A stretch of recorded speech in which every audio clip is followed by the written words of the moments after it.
এবং এটা হলো আমাদের দেশে জেনজি আন্দোলন। অর্থাৎ বলা হচ্ছে যে জেনজিরা নাকি এই সংগঠনটা তৈরি করেছে এবং তারা সোশ্যাল মিডিয়াতে তাদের ক্ষোভ প্রকাশ করছে, তাদের জ্বালা যন্ত্রণার কথা, হতাশার কথা নাকি তারা প্রকাশ করছে। এবং মূলত আমাদের দেশের প্রধান বিচারপতি জাস্টিস সূর্যকান্ত, ওনার একটি স্টেটমেন্টের পরিপ্রেক্ষিতে দেশের তরুণ সমাজ, যাদেরকে জেনজি বলা হয়, এই জেনজি নাম গত কয়েক বছরে ব্যাপকভাবে সারা পৃথিবীর রাজনীতিতে আলোড়ন সৃষ্টি করেছে। বিশেষ করে বাংলাদেশে এবং নেপালে জেনজি আন্দোলনের প্রতাপ আমরা দেখেছি। এই জেনজি সম্প্রদায় প্রধান বিচারপতি সূর্যকান্তের সেই মন্তব্য, যে মন্তব্যে তিনি আদালতে বসে দেশের তরুণ শিক্ষিত বেকার যুবক যুবতীদেরকে আরশোলার সঙ্গে তুলনা করেছিলেন, সেই মন্তব্যের বিরোধিতা করতে গিয়ে, প্রতিবাদ করতে গিয়ে মূলত আমেরিকায় থাকা, আমেরিকার বোস্টনে থাকা এক ভারতীয় তরুণ অভিজিৎ দীপকে, সে সোশ্যাল মিডিয়াতে আপনার এই আন্দোলনটা শুরু করেছিল। কিন্তু বোধহয় তারও ধারণার মধ্যে ছিল না যে খুব কম সময়ে তার এই যে তার দেয়া নাম ককরোচ জনতা পার্টি, এটা এত পপুলার হয়ে যাবে এবং দেশের এক কোণা থেকে আরেক কোণা দাবানলের মতো ছড়িয়ে পড়বে সোশ্যাল মিডিয়াতে, এবং লক্ষ লক্ষ তরুণ তরুণী এর সঙ্গে যুক্ত হয়ে যাবে এবং নিজেকে আরশোলা হিসেবে তারা ডিক্লেয়ার করবে। আমি আজকে সন্ধ্যাবেলায় আপনার তাদের যে ইনস্টাগ্রাম অ্যাকাউন্ট আছে সেটাকে আমি একবার চেক করলাম, দেখলাম সেখানে 6 মিলিয়ন ফলোয়ার তাদের হয়ে গেছে অলরেডি। 6 মিলিয়ন মানে 60 লক্ষ, 60 লাখ, 60 লক্ষ। তারা বলছে 72 ঘন্টার মধ্যে এই 60 লক্ষ ফলোয়ার হয়েছে। এটা কল্পনার ভেতরে।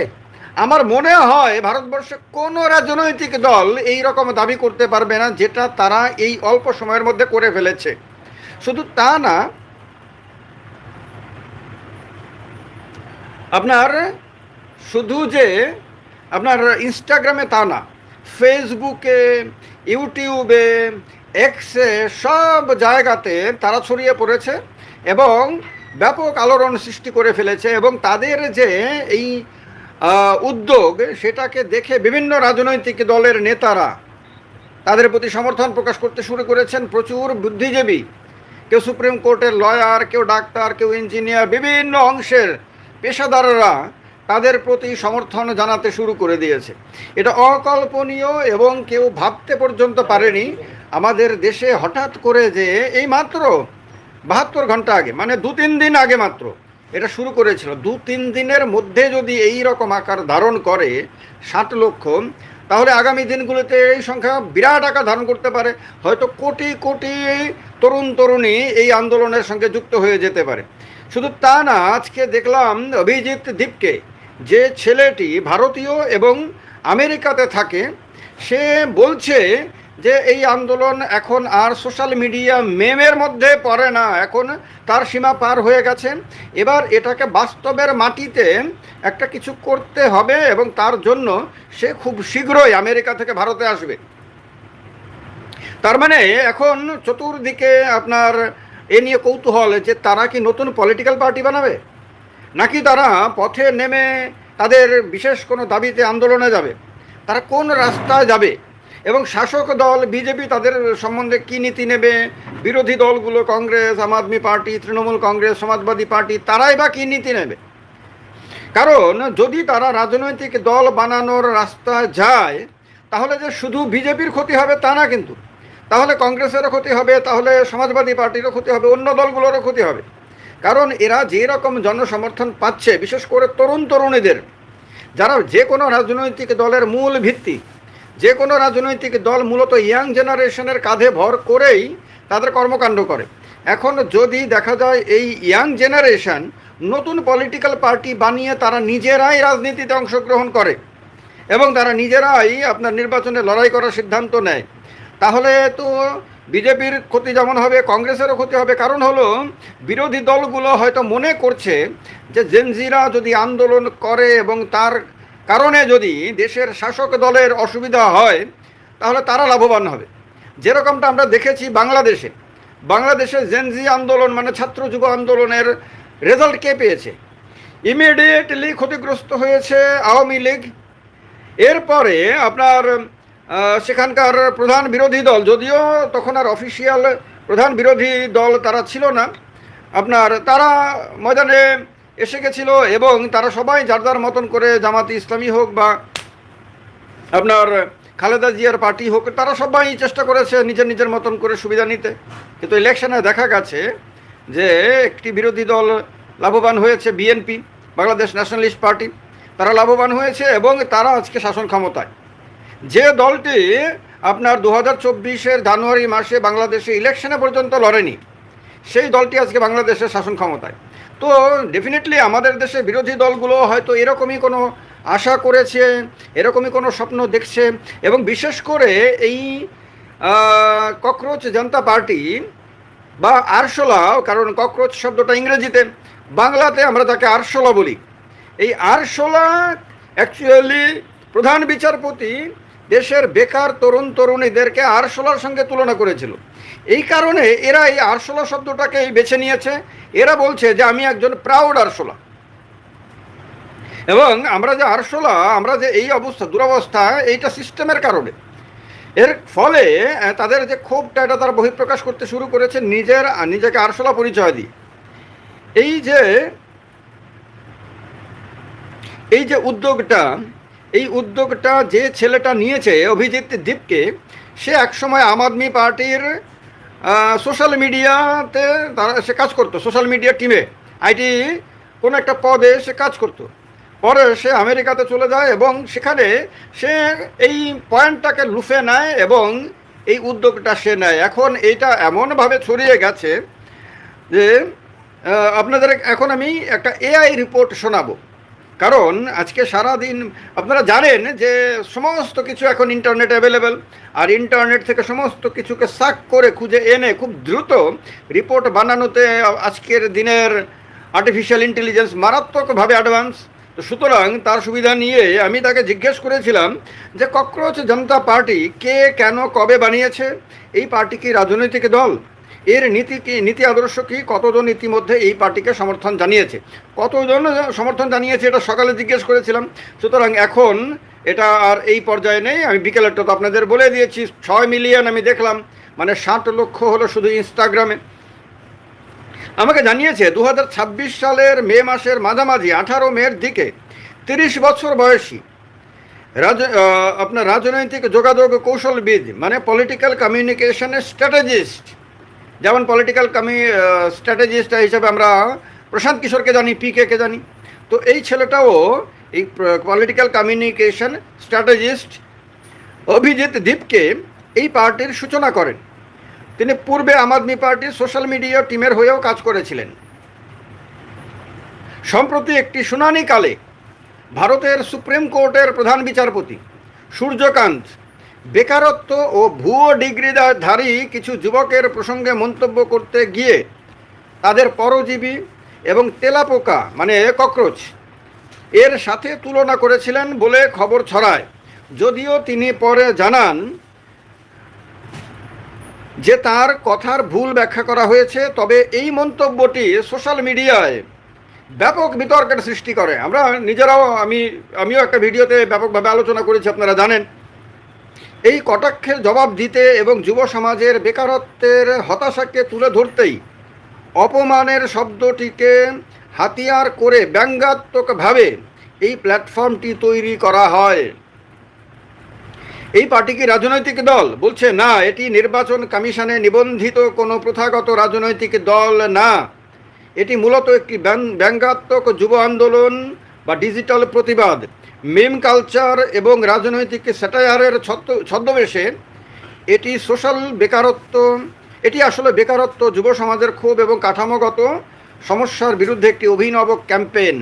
এই কথাগুলো আমাকে এআই বলেছিল সকালবেলায়। বিকেলবেলায় একটু আগে কি বলেছে সেটা আরও বেশি ইন্টারেস্টিং, সেটা আপনাদেরকে শোনাবো, একটু অপেক্ষা করেন। আমি জিজ্ঞেস করেছিলাম সকালবেলায় এর নীতি আদর্শ কী।